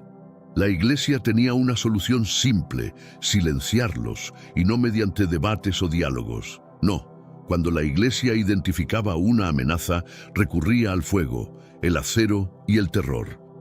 Pensemos en la Inquisición, las cruzadas, las cacerías de herejes, todos momentos en los que la Iglesia no solo defendió su versión de la verdad, sino que combatió violentamente cualquier disidencia. Por más de 2000 años, la Iglesia ha hecho más que predicar el Evangelio. Ha suprimido y destruido ideas, personas y comunidades que no concordaban con su narrativa, y lo hizo de forma brutal y pública, para asegurarse de que todos conocieran y temieran la versión oficial de Dios. Comencemos con los cátaros, una secta cristiana pacífica en el sur de Francia durante el siglo XII. Las cazaderas tenían su propia versión de la cristianidad, que era, en muchas maneras, más cercana a las ideas gnósticas que hablábamos antes. Creían que el mundo material era malo y creado por un Dios más bajo, y rechazaron al Dios del Antiguo Testamento como la verdadera deidad. Vivieron vidas simples, sin violencia, enfatizando la puridad espiritual y la conexión personal con el divino. Suena bastante sin daño, ¿verdad? Bueno, no a la Iglesia. Las creencias de las cazaderas fueron un desafío directo contra el poder de la Iglesia Católica, y en 1209 el Pope Inocente III declaró que eran heréticos. Lo que siguió fue una de las cruces más malvadas en la historia europea, conocida como la Cruzada de Albigencio. Los ejércitos católicos marcharon en el territorio de las cazaderas, asesinando a hombres, mujeres y niños por los cientos de miles. Todas las ciudades fueron limpiadas en nombre de la defensa de la verdad de la fe. ¿Por qué? Porque los católicos representaban una amenaza a la control de la Iglesia sobre lo que la gente creía y cómo vivían. Y ese es solo un ejemplo. La Inquisición de la Iglesia fue otra herramienta brutal diseñado para cruzar cualquier oposición a sus enseñanzas. Si vivías en Europa durante los medios años y te atreverías a preguntar la línea oficial sobre Dios, encontrarías a ti mismo siendo atrapado antes de los inquisidores, torturado hasta que te confieses y luego quemado para el crimen de la heresía. Cientos y cientos de personas, muchas de ellas personas comunes, fueron ejecutadas, sus vidas destruidas simplemente por creer en algo diferente. La Inquisición no solo objetaba a los no cristianos o a sectos obscuros como los católicos, fue en busca de cualquiera que cuestionara la autoridad de la Iglesia, incluso desde dentro. Escolaros, místicos, sacerdotes, si se alejaban demasiado de las enseñanzas oficiales, fueron marcados heréticos y silenciados. ¿Recuerdas a Giordano Bruno? Era un brillante filósofo que sugirió que el universo era infinito y que otros planetas podrían tener sus propias formas de vida. Por estas ideas y sus desafíos a las enseñanzas de la Iglesia, fue quemado en la mesa en 1600, y ni siquiera me empiezas en las cazaduras. Durante siglos, la Iglesia fue la fuente de más histeria por convencer a la gente de que las mujeres, normalmente aquellas que no conformaban las normas sociales, estaban en la liga con el diablo. Cientos de miles de mujeres fueron torturadas y asesinadas en Europa y las colonias americanas. Todo porque la Iglesia necesitaba sacerdotes para acusar de problemas sociales. Las mujeres que practicaban la medicina herbal, la mediterránea o simplemente vivían solas, fueron marcadas como monjas y brutalmente ejecutadas en público. ¿Por qué? Para mantener a la gente en línea, para asegurar que nadie se alejara del orden social y religioso que la Iglesia había establecido.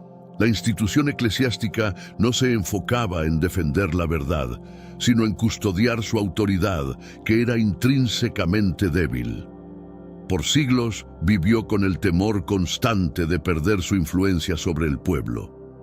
Siempre que surgían individuos con doctrinas alternativas o que cuestionaban profundamente los dogmas establecidos, la Iglesia no se limitaba a discutir teológicamente, sino que optaba por el uso de la espada, el fuego y el tormento. Reflexionemos sobre esto.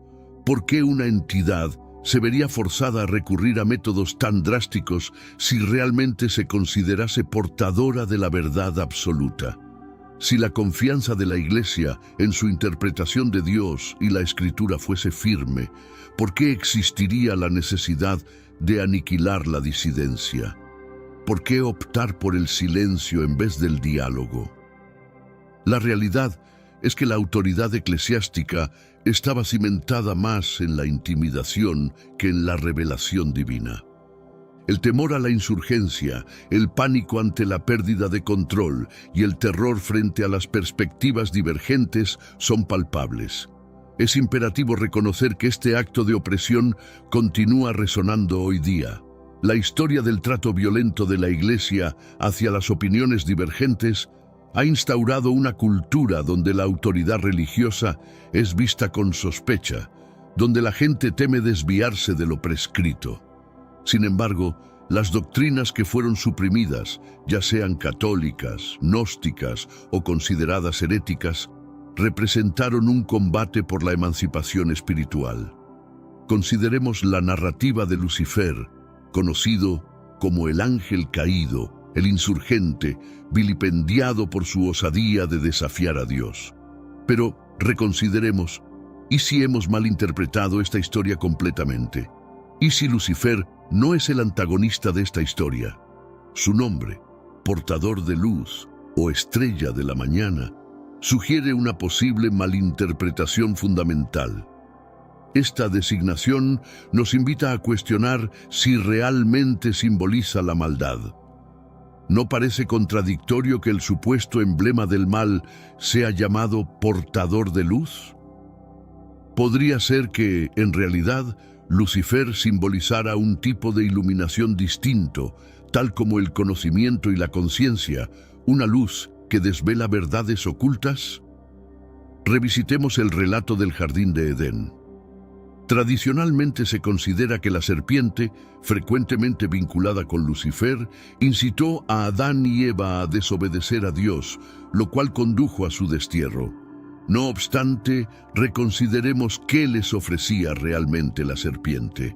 les ofrecía el conocimiento, representado por el fruto del árbol del conocimiento del bien y del mal. Antes de consumir el fruto, Adán y Eva eran esencialmente inocentes, carentes de conocimientos sobre su entorno y sobre sí mismos. Eran como infantes, sin conciencia de la realidad que los rodeaba. Entonces la serpiente les propone que consuman el fruto, prometiendo que sus ojos se abrirían. Esta promesa resultó ser cierta. Al comer el fruto, Adán y Eva ganaron conciencia. Comenzaron a discernir y a comprender el mundo, diferenciando entre el bien y el mal. Dejaron de ser entes pasivos e ingenuos para tomar las riendas de su destino.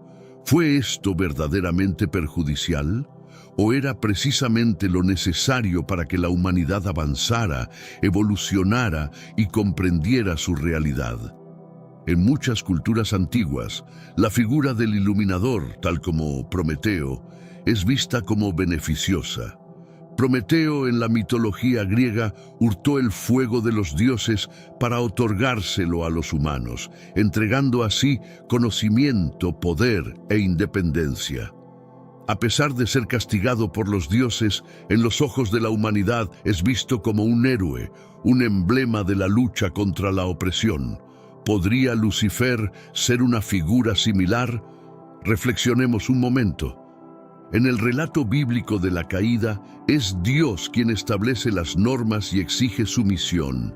Lucifer, por otro lado, cuestiona esa autoridad y desafía la noción de que la obediencia ciega es el único camino.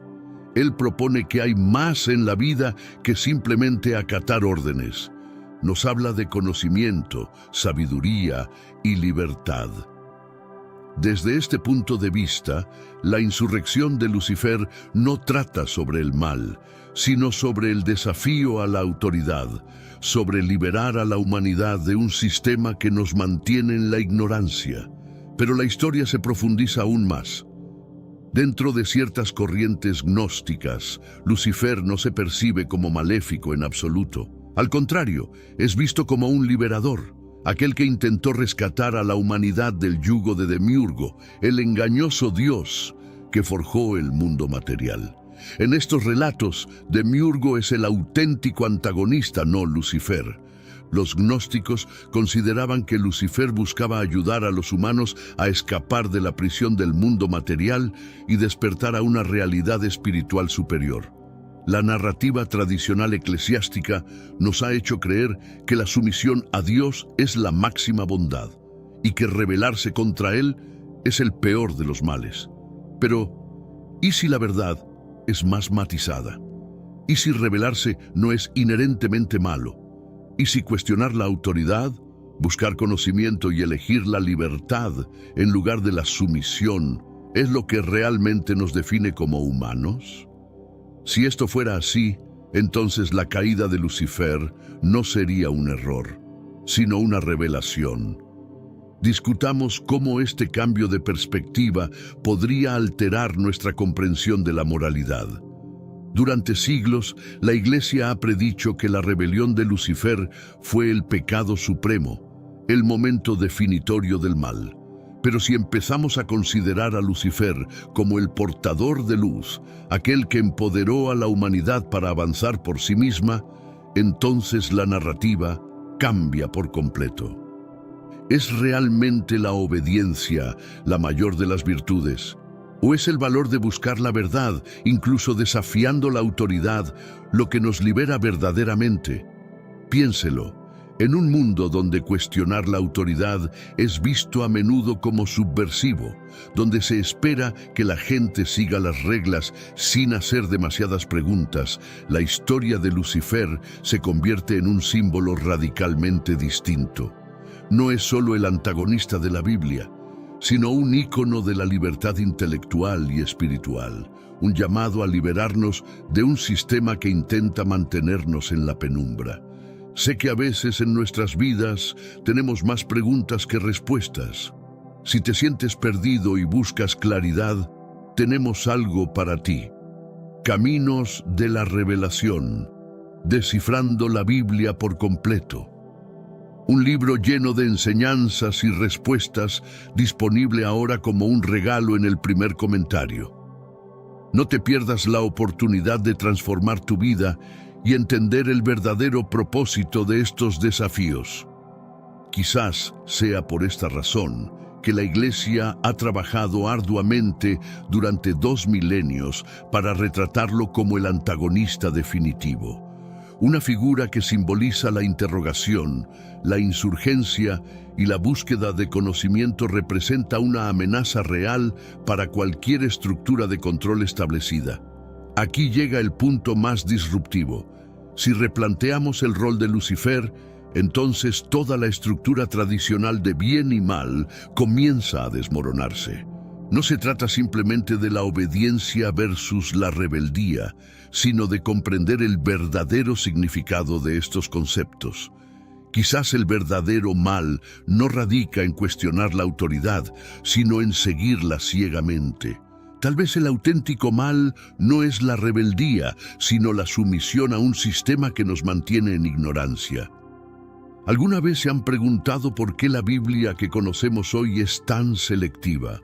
¿Cómo es que de todos los textos antiguos solo terminamos con 66 libros o 73, dependiendo de la tradición? La realidad es que existían muchos más escritos, textos que fueron intencionalmente excluidos, suprimidos o etiquetados como heréticos. Estos textos son conocidos como apócrifos y pseudepígrafos, y les aseguro que alteran completamente nuestra comprensión de Dios, la humanidad e incluso el cosmos. Los apócrifos se refieren a libros que alguna vez formaron parte de ciertas Biblias, pero que fueron excluidos o desechados por diferentes tradiciones. Y los pseudepígrafos. Estos son escritos atribuidos a figuras bíblicas, pero que no fueron aceptados en el canon oficial. Hablamos de textos como el libro de Enoc, los Jubileos y el Evangelio de María Magdalena, entre otros que fueron deliberadamente mantenidos fuera del cristianismo convencional.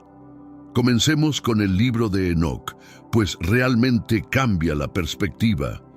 El libro de Enoc narra eventos que expanden significativamente nuestra comprensión de la Biblia, como la historia de los vigilantes, ángeles que descendieron a la tierra, se unieron con mujeres humanas y engendraron a los Nefilim.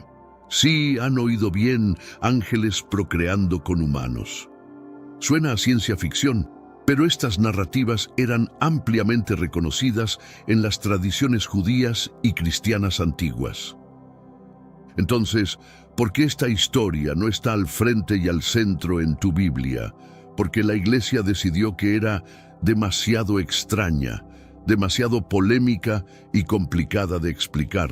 El libro de Enoc fue visto como una amenaza a la narrativa que la Iglesia quería promover, una narrativa que buscaba mantener lo divino separado del mundo humano.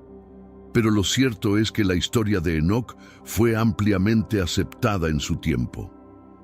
Padres de la Iglesia tempranos como Tertuliano y Justino Mártir consideraban esencial este texto para entender la caída de los ángeles y los orígenes del mal en el mundo.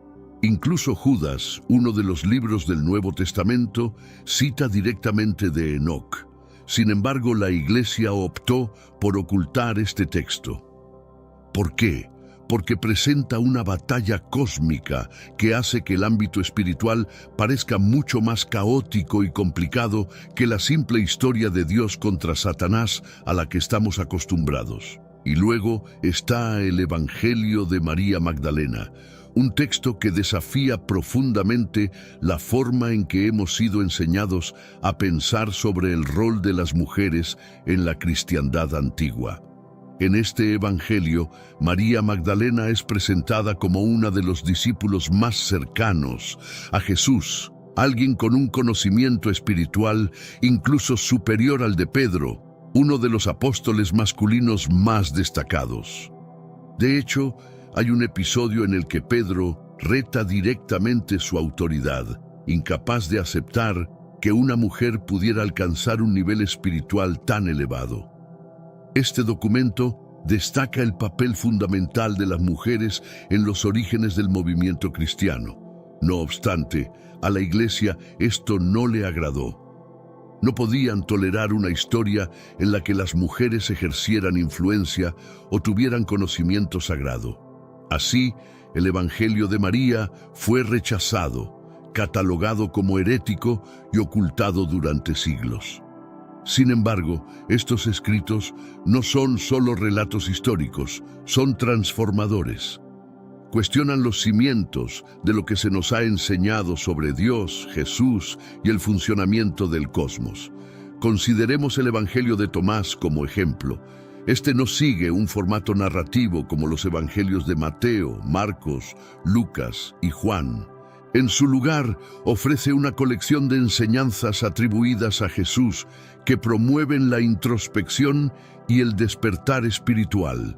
Jesús menciona que el reino de Dios se encuentra tanto dentro como fuera de uno mismo y que al conocerte a ti mismo serás reconocido. Estos preceptos se centran menos en el pecado y la redención y más en la evolución personal y el esclarecimiento. Esto marca un profundo contraste con la doctrina cristiana ortodoxa y la noción tradicional del pecado y la necesidad de redención externa. ¿Y sabes qué? Esa es exactamente la razón por la que estos textos no fueron incluidos en la Biblia. ¿Por qué la Iglesia se esforzaría tanto en reprimir estos documentos? ¿Por qué no simplemente incluirlos y dejar que cada quien decida qué creer? Porque estos libros ofrecen una perspectiva espiritual descentralizada. Ponen el entendimiento de Dios y el universo en manos de cada individuo, no de las instituciones. Si las personas pudieran encontrar a Dios por sí mismas, sin necesidad de una institución que les indique cómo conectarse con lo divino, entonces la Iglesia perdería su poder. Es por esta razón que estos textos fueron ocultados, suprimidos o destruidos. Eran considerados peligrosos no por ser erróneos, sino porque otorgaban poder a las personas de una forma que la Iglesia encontraba amenazante. Y no estamos hablando de unos pocos escritos olvidados. Se perdieron, escondieron o incineraron vastas bibliotecas de sabiduría. La biblioteca de Nag Hammadi, descubierta en Egipto en 1945, contenía decenas de textos gnósticos que habían estado inéditos durante casi 2 milenios. Los manuscritos del Mar Muerto descubrieron más escritos apocalípticos y místicos que cuestionan la narrativa tradicional. Estos documentos descubren un panorama mucho más amplio y diverso, mostrando que no existe una sola manera de entender a Dios o el universo, sino múltiples. Entonces surge la interrogante esencial. ¿Qué secretos aún permanecen escondidos? ¿Qué escritos y verdades adicionales se han perdido en los incendios de la Inquisición o quedaron sepultados por el paso del tiempo aguardando ser redescubiertos? Y, aún más crucial, ¿por qué razón tantos de estos documentos, que aportan perspectivas completamente distintas sobre la espiritualidad, fueron sistemáticamente reprimidos? La explicación parece clara. El control. Si manejas la narrativa, ejerces control sobre las personas. La Iglesia no solo pretendía dirigir a la población hacia la salvación. Su interés radicaba en dictar los términos de esa salvación. Cualquier persona que cuestionara esa narrativa, ya fueran pensadores independientes, místicos o gnósticos, debía ser acallada. Estos textos olvidados constituían una amenaza al dominio exclusivo de la Iglesia sobre la verdad espiritual. Después de descubrir tanto, surge una pregunta fundamental. ¿Quiénes somos en relación a Dios? La imagen de Dios transmitida a lo largo de los milenios seguramente no abarca su totalidad. Probablemente es apenas un fragmento de un enigma mucho más extenso y complejo. Es momento de cuestionar las versiones de las historias que se nos han narrado. Por más de 2000 años, La doctrina dominante nos ha presentado esta versión nítida de un Dios omnipotente y omnisciente, un soberano celestial que observa a la humanidad desde su trono, dispensando bendiciones a los fieles y castigos a los pecadores. Pero, ¿y si esa es solo una interpretación de Dios, moldeada por humanos para sostener el orden y el control? ¿Y si Dios es en realidad mucho más profundo y misterioso de lo que cualquier texto o tradición ha podido describir? Considera esto. Las civilizaciones antiguas en todo el mundo poseían visiones divergentes de Dios, desde los sumerios hasta los egipcios, los griegos y los hindúes. Estas culturas no veían a Dios como entidades aisladas y distantes, sino como manifestaciones de la naturaleza, personificaciones del universo o incluso como conglomerados de deidades que colaboraban para mantener el equilibrio cósmico. Estas antiguas sociedades no se centraban en un único ser supremo. Encontraban lo divino en todo, desde el cosmos hasta la tierra y la energía inherente a cada ser.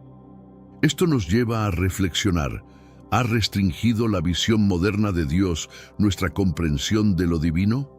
¿Qué si Dios no es simplemente un ente distante que nos juzga desde las alturas, sino una fuerza omnipresente en cada uno de nosotros, un poder al que podemos acceder, una luz que nos guía, una conciencia que enlaza todo en el universo?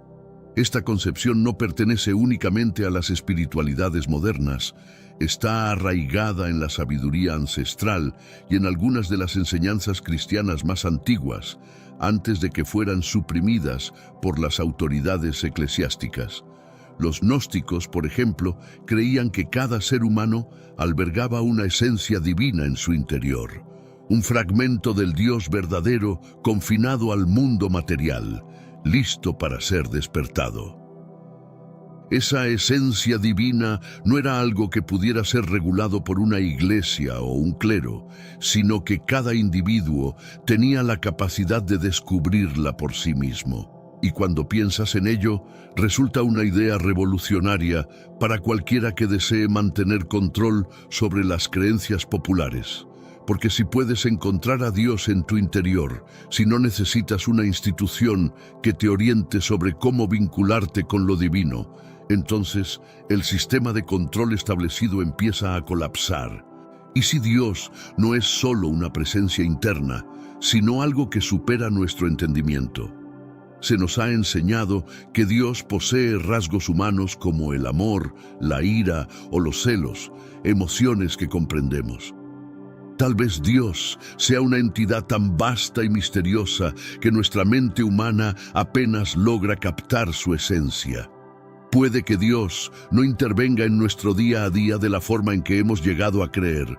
Quizás la verdadera esencia divina es una energía que permea todo, el universo, las estrellas, la tierra y, sí, también fluye a través de nosotros. Este enfoque no implica rechazar la religión o la idea de Dios. Se trata de expandir nuestra percepción, de superar los límites estrechos en los que hemos encerrado a Dios. Se trata de reconocer que lo divino puede hallarse en más lugares que una iglesia o un libro sagrado. Lo divino está en la naturaleza, en el cosmos, en las relaciones que establecemos con otros y en los misterios que aún no hemos desentrañado. Es más amplio que cualquier tradición, texto o interpretación.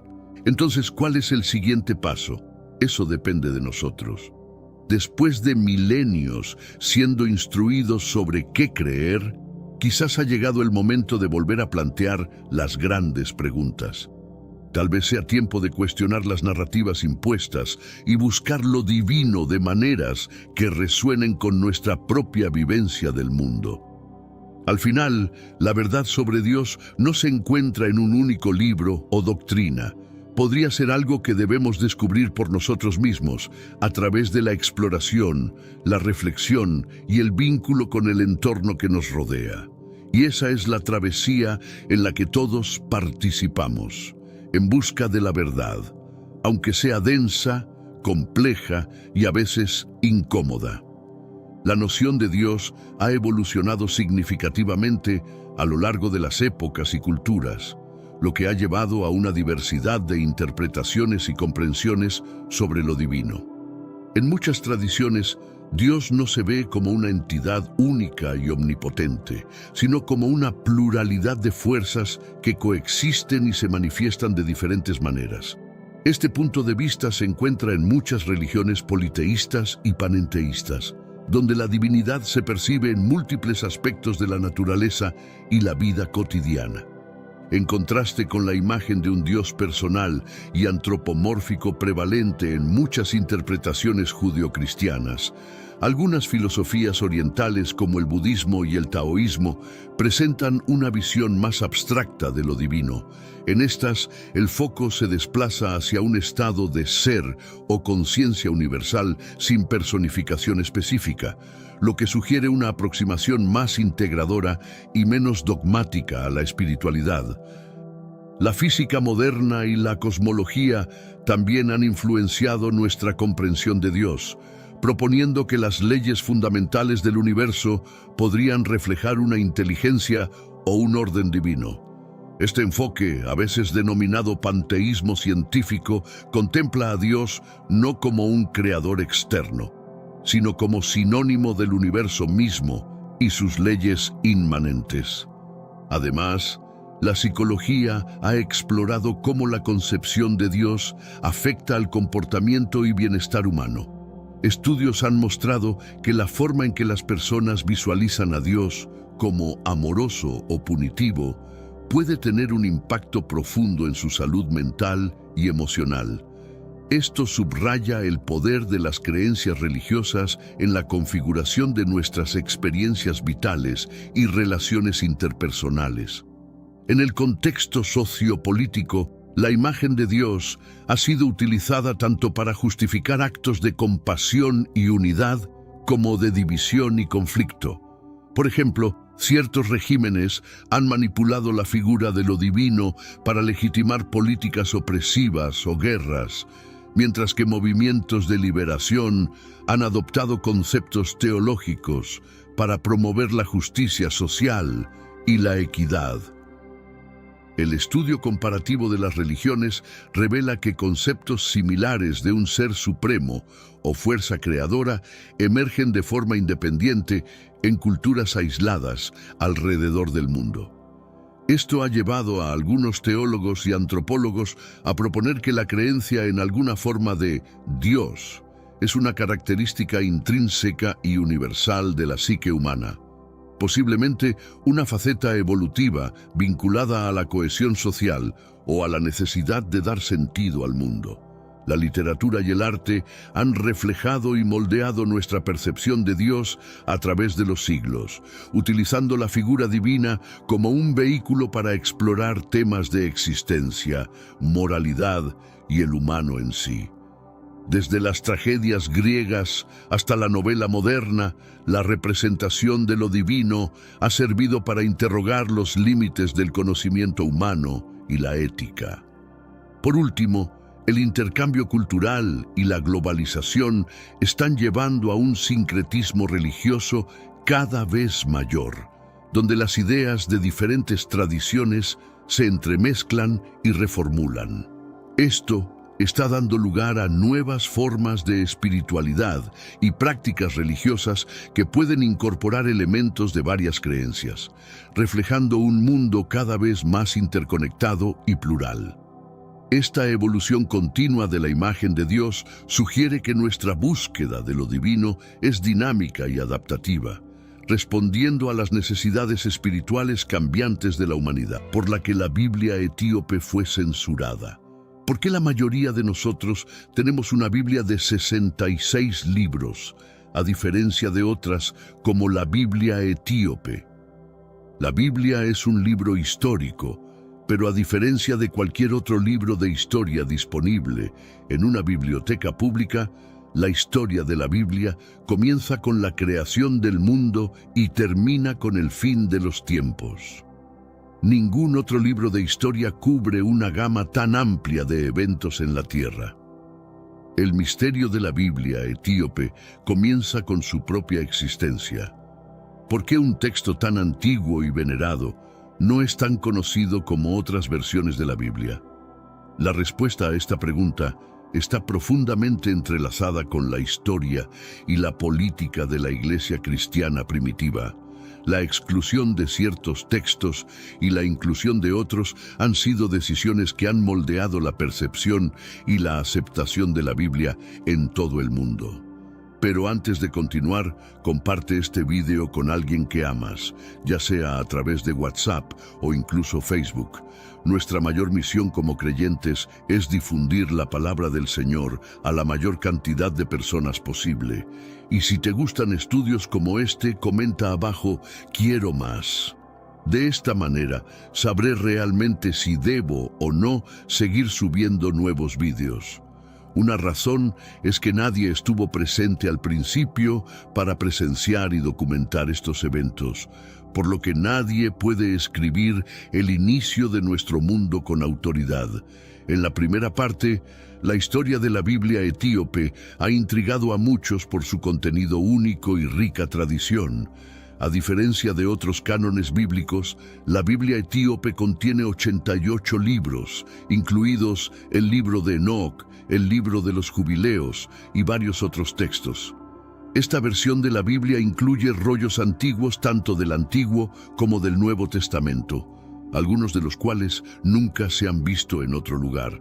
Es fascinante que Etiopía ha sido una nación cristiana desde el siglo IV, mucho antes de que el cristianismo se extendiera a muchas otras regiones del mundo. Los registros históricos muestran que Etiopía acogió a refugiados cristianos que huían de la persecución de otros reinos e imperios. Este acogimiento histórico al cristianismo demuestra las profundas raíces de la fe en la cultura etíope. En el siglo V, la Biblia fue traducida al ge'ez, el antiguo idioma litúrgico de Etiopía, lo que fue un hito significativo, ya que hizo las escrituras accesibles al pueblo etíope en su propio idioma. Esto permitió a los fieles interactuar directamente con la palabra de Dios, fomentando una cultura cristiana vibrante y profundamente arraigada. La Biblia etíope tiene una historia y estructura únicas que la distinguen dentro de la tradición cristiana. Contiene textos que no se encuentran en otras Biblias cristianas y que son preservados y reconocidos por la Iglesia Ortodoxa etíope. ¿Por qué fue prohibida la Biblia etíope? La formación de la Biblia tal como la conocemos hoy fue un proceso complejo que involucró muchas decisiones sobre qué textos incluir. Los primeros líderes de la Iglesia se reunieron en concilios como el Concilio de Nicea en 325 d.C. y el primer concilio de Constantinopla en 381 d.C. para determinar la Biblia oficial. Decidieron que un libro era escritura si fue escrito por uno de los seguidores de Jesús o alguien que lo vio enseñar y si tenía sentido en el contexto del resto de la Biblia. Este proceso llevó a la exclusión de muchos textos, incluidos los que se encuentran en la Biblia etíope. Toda la escritura es inspirada por Dios, útil para enseñar, para redarguir, para corregir, para instruir en justicia, a fin de que el hombre de Dios sea perfecto, enteramente preparado para toda buena obra. 2 Timoteo 3, 16, 17. En los primeros 1600, durante el reinado del rey Jacobo I, hubo una revisión significativa de la Biblia. El rey encargó una nueva traducción para resolver diferencias religiosas y fortalecer su autoridad. Esta traducción, conocida como la Biblia del rey Jacobo, se convirtió en una de las versiones más accesibles debido a los avances en la impresión. Cabe señalar que la Biblia del rey Jacobo, al igual que versiones anteriores como la Vulgata, excluyó algunos libros que estaban incluidos en la Biblia etíope. Una razón para la obscuridad de la Biblia etíope es su idioma. Está escrita en ge'ez, un antiguo idioma etíope, lo que la hace inaccesible para los que no hablan ese idioma. La falta de traducciones ha limitado aún más su alcance. Además, las prácticas y tradiciones únicas de la Iglesia Ortodoxa etíope han contribuido a su relativo aislamiento de otras denominaciones cristianas. Los libros de Enoc, especialmente el primero de Enoc, son considerados canónicos en la Biblia etíope. Contienen narrativas extensas sobre ángeles, demonios y los orígenes del pecado. Por ejemplo, el primero de Enoc proporciona un relato detallado de la caída de los ángeles y su interacción con la humanidad. El libro de Enoc es uno de varios trabajos pseudepigráficos, obras falsamente atribuidas cuya autoría no está comprobada. En los versículos 14 y 15, el libro bíblico de Judas incluye una cita del libro de Enoc. Esta profecía se origina en el libro del primero de Enoc. El hecho de que esté citando autoritativamente de una obra que no se considera parte del canon plantea algunas cuestiones. Judas 14:15. Fue acerca de estas personas que Enoc, en la séptima generación desde Adán, profetizó cuando dijo: «Miren, el Señor vino con sus santas decenas de millares para ejecutar juicio sobre todos y para condenar a todos los impíos por todas las obras impías que han hecho de manera impía y por todas las cosas duras y crueles que los pecadores impíos han hablado contra él». Esto no prueba, sin embargo, que el libro de Enoc esté divinamente inspirado o que deba incluirse en el canon de las escrituras conocidas como la Biblia. No es la única cita en la Biblia que se toma de una fuente que no es en sí misma parte de la Biblia. La cita de Judas es solo un ejemplo. Incluso si el apóstol Pablo menciona de pasada las obras de Epiménides en Tito 1:12, esto no implica que debamos darle a esos escritos una autoridad adicional a la que ya poseen. Se puede argumentar lo mismo sobre los versículos 14 y 15 de Judas. Aunque Judas cita el libro de Enoc, esto no demuestra que todas esas citas estén inspiradas o sean auténticas. Más bien, simplemente demuestra que el versículo en cuestión es preciso. Es importante que tratemos el libro de Enoc y otras obras comparables de la misma manera que abordamos otros textos considerados apócrifos. Si decides leer estos libros, debes recordar que no son la palabra autorizada de Dios, que está divinamente inspirada y escrita por el propio Dios. No hay otro libro, salvo la Biblia, que pueda afirmar ser la palabra divinamente inspirada y autorizada de Dios. ¿Quién es este Enoc, de todas maneras? Hay 4 hombres diferentes en la Biblia llamados Enoc. Sin embargo, cabe señalar que solo la versión internacional nueva da el nombre Hanoc, mientras que otras traducciones usan el nombre Enoc. Hanoc en hebreo se traduce como Enoc. Génesis 4:17 y 5:8. Algunas traducciones usan una ortografía diferente, como HNK o HNOK. El primer Enoc fue el hijo de Caín, el segundo Enoc fue el hijo de Jared, el tercer Enoc fue un hijo de Madián, el cuarto Enoc fue el hijo de Rubén. Dios es capaz de demostrar su enorme poder a través de nosotros de maneras asombrosas. Sin embargo, la pregunta esencial que todos debemos responder es: ¿soy realmente leal y comprometido con Dios de la misma manera que Él lo está conmigo? La Biblia retrata a varias personas cuya respuesta al amor de Dios por ellos fue de agradecimiento sincero, devoción inquebrantable y celo intenso. Debido a esto, hay muchas demostraciones maravillosas de su enorme poder a través de ellos. Enoc, una de las maneras en que crecemos en el reino, es prosperar en encuentros directos con Dios a través de su palabra y del ministerio del Espíritu Santo. Pero otra manera es seguir cuidadosamente y aprender de aquellos que han ido adelante, ya sea históricamente o actualmente vivos. Enoc es una figura notable en la Biblia. Según nuestro conocimiento bíblico, su hijo Matusalén fue registrado como el hombre más viejo. Judas afirma que Enoc profetizó sobre el Señor, trayendo ira sobre la gente en el futuro cercano. Enoc vivió en los días de Noé, cuando había una corrupción moral generalizada. Era conocido por caminar con Dios y profetizar sobre el juicio inminente, una profecía que no está registrada en la Biblia. Esto se encuentra en Génesis 5, 22 y 24. La Biblia dice que Enoc caminó con Dios en una época en la que la mayoría de sus contemporáneos simplemente fueron registrados por su nacimiento y descendencia. Enoc destaca como un hombre que caminó con Dios. En los libros de historia, Enoc fue presentado como otros, pero a pesar de no haber vivido tanto como algunos de los otros hombres, su testimonio es llamativo. Según la Biblia, tuvo una relación cercana con Dios. Y cuando llegó el momento de partir de este mundo, Dios simplemente lo llevó sin las etapas tradicionales de morir. Su explicación es concisa, pero está cargada de peso y sustancia. Esto se traduce en algo acerca de su relación con Dios siendo completamente pura. Su vida ha proporcionado un modelo para muchas personas a lo largo de diferentes generaciones, ya que nos enseña a vivir para la audiencia de uno.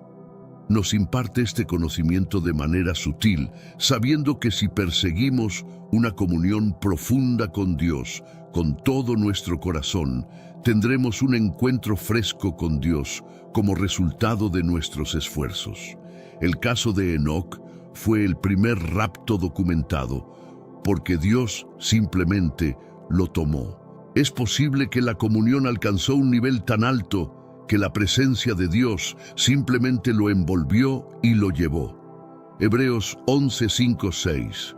Por la fe, Enoc fue llevado para que no viera la muerte, y no fue hallado porque Dios lo había tomado. Porque antes de ser llevado, tuvo este testimonio, que agradó a Dios, y Enoc tuvo una relación con Dios. ¿Por qué importa la historia bíblica de Enoc? Podemos ver paralelismos en la historia de Enoc con la historia de Apocalipsis, aún por venir. En un mundo malvado estamos llamados a ser justos y a caminar en fe con Dios. Es necesario que usemos nuestro juicio para distinguir entre lo que es verdadero y lo que no lo es. Sin embargo, al igual que los apóstoles se inspiraron en pensadores y poetas no religiosos, nosotros también podemos extraer otras obras literarias en busca de fragmentos de revelación divina. Debemos considerar el libro de Enoc y libros similares de la misma manera que hacemos con otros escritos apócrifos. Algunas de las afirmaciones del apócrifo son verdaderas y precisas, pero muchas de ellas son falsas e históricamente inexactas. Al leer estos libros, debemos considerarlos documentos históricos interesantes, pero falibles, no como la palabra inspirada y autorizada de Dios. La Biblia etíope también contiene jubileos. El libro de Jubileos, también conocido como el Pequeño Génesis, reescribe gran parte del contenido del libro de Génesis con detalles e interpretaciones adicionales. Jubileos proporciona una narración más elaborada de la historia de la creación, las vidas de los patriarcas y el establecimiento de las leyes y costumbres judías.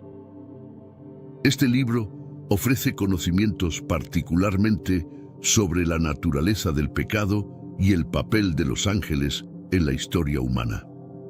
Habla sobre la importancia de respetar el día de reposo y utiliza un calendario basado en el sol, diferente del calendario judío basado en la luna. Divide el tiempo en jubileos, que son grupos de 49 años, y trata de coincidir las historias bíblicas con su propia línea de tiempo. El libro de Mecán es otro texto único encontrado en la Biblia etíope. A diferencia de los macabeos encontrados en las Biblias católicas y ortodoxas, el libro de Mecán proporciona narrativas históricas y teológicas distintas. Estos libros destacan las luchas y triunfos del pueblo judío, ofreciendo valiosas lecciones y reflexiones sobre la fe y la perseverancia. Esta colección, que consiste en 3 libros, aborda los desafíos enfrentados por los israelitas bajo dominación extranjera, enfatizando la importancia de cumplir la ley y el poder de la intervención divina. Los protagonistas en estas narrativas, aunque menos conocidos, encarnan la resiliencia y la fe inquebrantable a pesar del sufrimiento. La Biblia etíope contiene más escritos como la Ascensión de Isaías y el Apocalipsis de Pedro. Estos escritos ofrecen más conocimientos sobre lo que los primeros cristianos creían, especialmente sobre los últimos tiempos, haciendo que las opiniones religiosas de los cristianos etíopes sean más diversas y detalladas. Además, la colección de libros como Jubileos y Enoc hace que la colección etíope de textos sagrados sea diferente de otras. Estos libros hablan sobre el universo, los ángeles y lo que sucede al final del mundo, ofreciendo una visión especial del mundo espiritual y lo que le ocurre a las almas. El canon de la Biblia etíope se destaca cuando se compara con otros cánones cristianos como el canon protestante, católico y ortodoxo oriental. El canon católico tiene 73 libros, que es más que la Biblia protestante, porque tiene libros adicionales, conocidos como los deuterocanónicos. Estos libros adicionales ofrecen importantes conocimientos históricos y religiosos. Sin embargo, la Biblia católica no tiene los libros especiales que están en la Biblia etíope. El término apócrifo significa libros escondidos en griego. Estos son escritos judíos del período del Segundo Templo, aproximadamente entre los siglos XIII y III a.C., que no fueron incluidos en el canon judío. Los evangelios de Mateo, Marcos, Lucas y Juan se llaman los evangelios canónicos porque la Iglesia primitiva los reconoció como registros precisos, autorizados e inspirados de la vida y las enseñanzas de Jesús. Además de estos 4 evangelios, muchas otras obras afirman documentar palabras y acciones adicionales de Jesús. Sin embargo, estas obras no son consideradas autorizadas ni inspiradas y a menudo no proporcionan registros precisos de la vida y enseñanzas de Jesús. La Iglesia primitiva consideraba muchos de los evangelios apócrifos como útiles, pero no inspirados. Ninguno de los católicos romanos, ortodoxos orientales o protestantes aceptan ninguno de los evangelios apócrifos como autoritativos o inspirados. Varios evangelios apócrifos se han perdido en la historia, pero son referenciados en otros escritos cristianos tempranos y habrían sido considerados útiles, aunque no inspirados. El descubrimiento de los rollos del Mar Muerto en 1947 renovó el interés académico en el apócrifo y la pseudepigrafía. Estos rollos incluían partes de más de 700 manuscritos judíos antiguos, muchos escritos en hebreo, arameo y griego. Los rollos proporcionaron evidencia crucial para fechar estos escritos con precisión y entender su contexto. Entre los rollos del Mar Muerto se encontraban manuscritos del libro de Enoc ben Sirá y otros textos pseudepigráficos. Estos descubrimientos afirman la antigüedad y significancia de estas obras, ofreciendo un vistazo a la vida religiosa del período del Segundo Templo. Estudiar el apócrifo y la pseudepigrafía es esencial para entender el desarrollo del judaísmo y el cristianismo. La Biblia etíope, con su inclusión del apócrifo y la pseudepigrafía, ofrece una perspectiva más amplia sobre textos religiosos antiguos que no se consideran la palabra inspirada de Dios. Estos escritos, aunque no forman parte del canon bíblico principal, son invaluables por sus conocimientos históricos, teológicos y culturales. Las páginas de la Biblia ofrecen más que solo enseñanzas sagradas, son historias tejidas con los vibrantes hilos de diferentes culturas, tierras y pueblos. A menudo pasadas por alto, la significativa presencia de africanos y su impacto duradero en el relato bíblico es notable. Muchas generaciones han pasado desde la época de Adán y Eva en el Edén. Entre sus descendientes estaba Abraham, un hombre de fe inquebrantable, pero la vida con sus giros impredecibles trajo una severa hambruna a Canaán, obligando a Abraham a buscar sustento en otras tierras. Hubo entonces hambre en la tierra y descendió Abraham a Egipto para morar allá, porque era grande el hambre en la tierra. Génesis 12:10. Otro personaje significativo cuya vida se entrelazó profundamente con Egipto fue José, bisnieto de Abraham. Su historia es de traición y redención. Dotado de sueños que contenían insights proféticos, los talentos de José fueron malentendidos y por celos sus hermanos lo vendieron como esclavo. La historia de Moisés y el Éxodo es una narrativa central en la Biblia. Muestra la liberación de los israelitas de manos de sus opresores egipcios y su viaje hacia la tierra prometida. Dado que Egipto está ubicado en África, la historia también proporciona una visión intrigante de la representación bíblica de los africanos. A lo largo de la Biblia, las tierras de Etiopía, a menudo referidas como Cush, y su gente, los cushitas, se mencionan varias veces, lo que indica la importancia de esta antigua civilización en la historia bíblica. El rey Salomón reinó tras la muerte del rey David. Después de la muerte de David, el pueblo de Israel comenzó a sacrificar en los lugares altos, una práctica pagana aprendida de sus vecinos cananeos que violaba la ley mosaica. Salomón se convirtió en lo que llamaríamos un hombre del Renacimiento como resultado de la bendición de Dios. No había tema en el que no poseyera una sabiduría sin igual. Era un autor proverbial, compositor de canciones e incluso botánico y zoólogo. Era típico que los reyes enviaran emisarios a Salomón, sin embargo, esta reina vino ella misma a confirmar las palabras que había escuchado. La fama de Salomón se había extendido ampliamente. La historia de la reina de Saba ejemplifica este punto. También demuestra que Dios estaba bendiciendo a los pueblos del mundo a través de su pueblo, tal como lo había prometido a Abraham. La reina de Saba visitó la corte de Salomón. Provenía de un reino árabe en lo que ahora es Yemen. Su país estaba a unos 1220 kilómetros de Jerusalén.